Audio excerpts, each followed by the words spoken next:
Hello and welcome to the Cosmonaut series. Here we'll be learning a little bit about modding and the behind the scenes of the construction of the Cosmonaut mod. Now for this modding you'll need a few different programs. You'll need MCP, which you can download from their website. If you just Google MCP you'll find it. You can get the latest version from under releases. You just click this zip to get the latest release. If you want an older release, you click here for, like, say for example Minecraft 1.4.7, which in this case I'm actually using, just so it's compatible with Feed the Beast at the moment. And you'll also need Minecraft Forge. You could use ModLoader, but again Forge is a much better way to go. It's just a lot easier as well in the end. So again, select the version that you want depending on what Minecraft version you want. In this case using 1.4.7, and we want the SRC version. And you'll also need Minecraft Eclipse. If you haven't got Java Developer Kit installed in that, you'll need to go to the Oracle website and download Java SDK and all of that first before you download any of this. And you can get it for Mac and for PC, for Windows as well, and Linux. But if you're using a Mac, there is the restriction of 10.5 for Leopard. And obviously select your bit 32 or 64 for either Windows or Mac or any of those. And those are the programs you'll need. And I've created a file here on my desktop, and I've created it and called it MCP. And I've opened up my zip folder for MCP and just simply dragged and dropped everything into here. Once I got to that stage, I opened up the the Forge folder that I got, left it, and that's how it came. So I just left it as a Forge folder, dragged and dropped that into here as well, just into the main MCP folder that I created, and copy that in. Once I've done that, you go to your app data, roaming, Minecraft, and copy out your bin and your resources. Now if you can't find this folder because it is a hidden folder on your computer and you don't know how to reveal hidden folders, the easiest way to do it is just go to run and then type in app data percentage app data %, and it'll bring up the folder and you'll be able to find your Minecraft folder. But yeah, you need to copy both the bin and the resources folder into your jar folder, like so, and then they are there. You'll also need, and make sure that they're a new one, so just save all of this, copy all of this into a backup, because what you need to do is delete everything in this folder and run your Minecraft and then force a download to get the latest download if that's what you're after. In this case I've already done that just to save a little bit of time. You'll also need to get the Minecraft server and make sure it's labeled as Minecraft_server, no capitals. Drop that in and you're good to go. So once you've done all of that, you go to Forge and click install, and it'll run a run screen somewhat like this, and it'll tell you that it's decompiling and whatnot on the thing. Don't worry if you get a couple of errors or whatnot, it should be okay. Just press any key to continue once it's finished. It could take anywhere up to 1.5 minutes on a computer like this, up to 5 to 10 minutes on a slower, older PC. So just hang in there, it will eventually do it. And if you're using ModLoader rather than Forge, then you would have obviously, before you do anything else, in your bin folder in here, you'd need to open up your Minecraft jar with either 7-zip or WinRAR, and you'll need to drop in ModLoader in here, whereas Forge just drops into MCP folder on the outside. ModLoader has to be physically dropped in, and depending on what version you're using, you may have to delete your metadata file as well, depending on that. In this case it doesn't need to be done. So once you've done all that, you'll notice there's an Eclipse folder in here that's been created. And if you're also using ModLoader, you'd click decompile here to start the decompiling process, whereas Forge you just click install to start the decompiling process. Okay, so once all of that is done, you'd start up Eclipse and you'll navigate to this folder. So you tell it when it starts up, I want to point to this workspace. Now I've already got Forge open, Eclipse open, so I'll just quickly close that, and we'll just go to Eclipse again. And what you do is you go to run the mod, and then you want to navigate to your folder. In this case it's YouTube, and then I've opened it up, MCP, Eclipse, and once you've got the Eclipse folder selected, you OK it, and it opens up your Eclipse. Now another thing is, if you want to get textures into the game, if you've already created your texture file, you want to go into your jar file, into your bin, and actually physically open up the Minecraft .jar file with WinRAR or 7-zip and drop in your file in here. Anywhere in here will do. Now I've already dropped mine in here, I believe. I think I did anyway. At least I thought I did.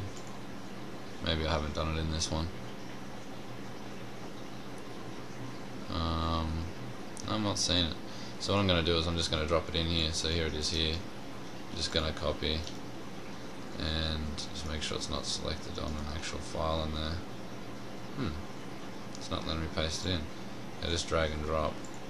There we go. It's in there this time. There it is, textures. And there's my 2 textures.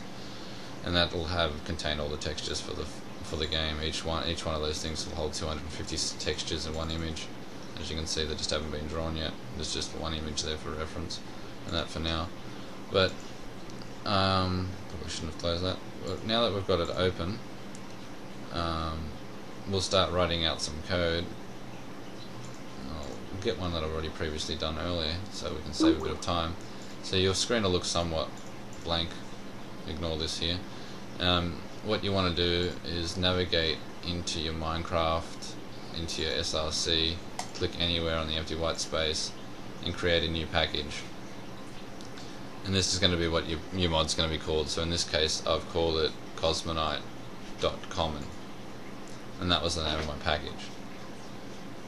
And then I've also created inside that package, when you select it, and create a new Java class by selecting the green icon at the top, or you can also just go by clicking like new Java class, blah blah blah. But it's a lot easier, just click the buttons at the top. Okay, then once you've got that, you'll end up with this file, which will be a new package Cosmo. All of this will be empty except for this line, and this line is the only thing that'll be here. So what you want to do from then, just excuse me one moment. Sorry, I'm back. Yeah, okay, so where was I up to? Oh yeah, so what you want to do is you ignore this for now, because this will automatically be implemented by just pressing Control-Shift-I. When we start getting errors down a little bit further in the code, it'll implement and import these different commands in. So what we're going to do is, to get your actual code up and running and working, you need this line of code to be in between your package and your public class.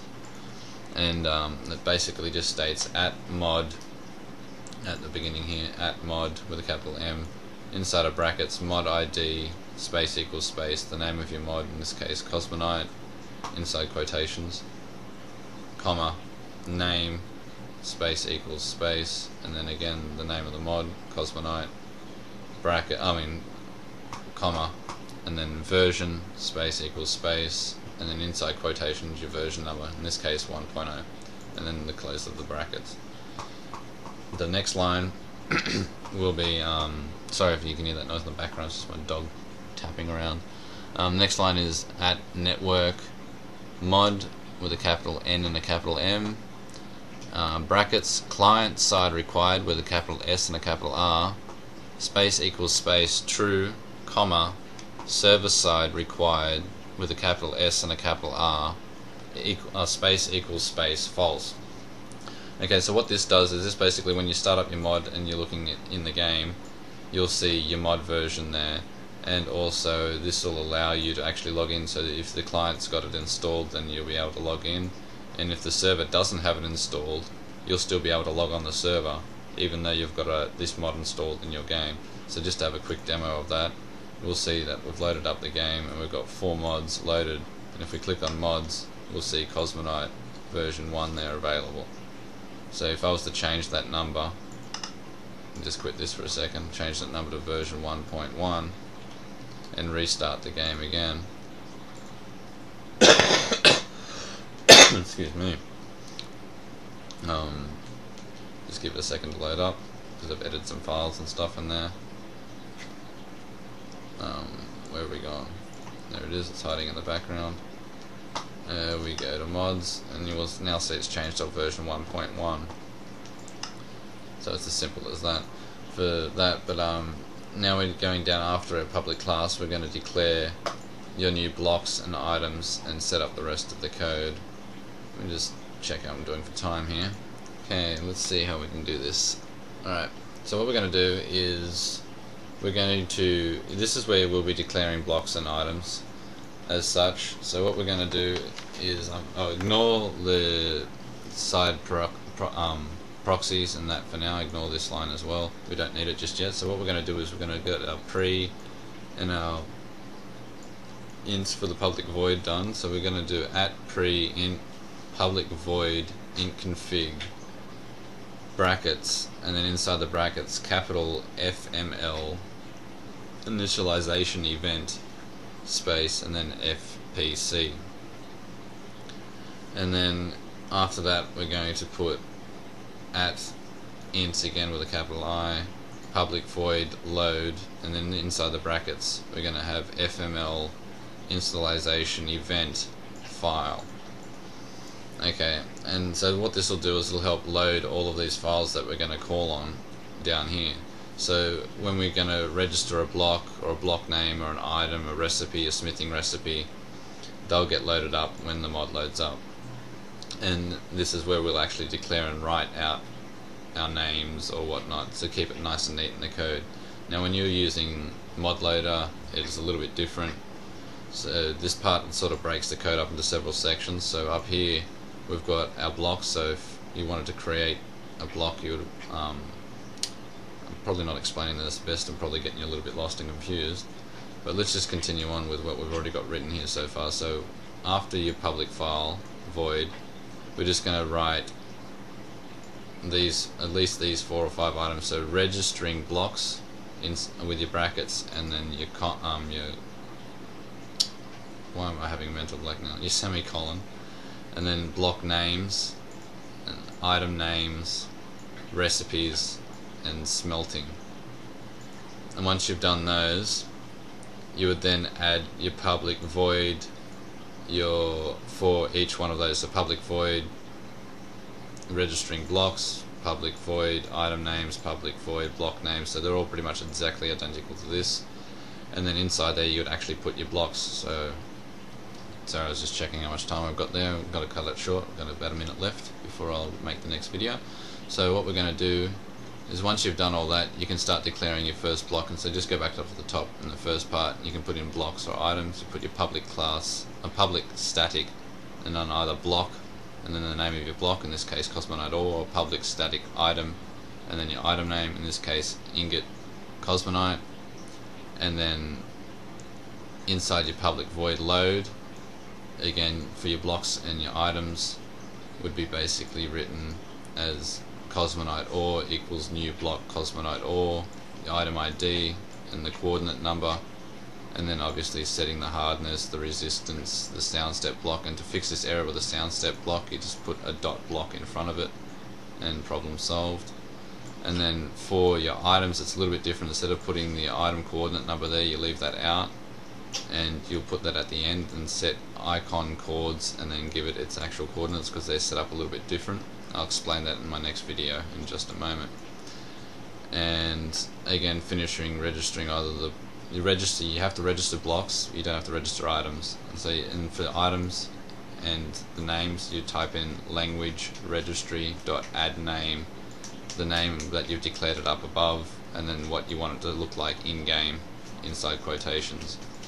And once you've done that, you should be pretty much able to start the system. But you will need to make a couple of other files. You'll need to make your jar file for your block and your item, and I'll show you how to make that in the next video, along with actually adding these image files. So thanks for watching and stay tuned. Please like and subscribe, and we'll hope to see you in the next tutorial.